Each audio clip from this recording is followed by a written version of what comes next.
Want to know how to delete a template in NetBeans? So if you have an unnecessary template and if you want to remove it immediately, here are a few steps that will help you. So it's super simple and under a minute, so let's get straight to it.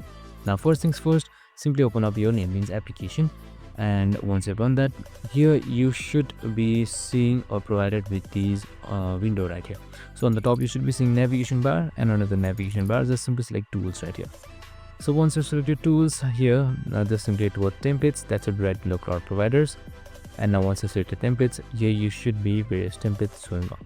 So if you want to delete any template, so I'll just delete Groovy right here. So if this is unnecessary, you can just simply select delete right here once, and then select yes once you're done. And after that is done, after a while, it should be removed from all of your files, and it should be removed from your templates as well. And that's it. Super simple and easy. I hope this video helped.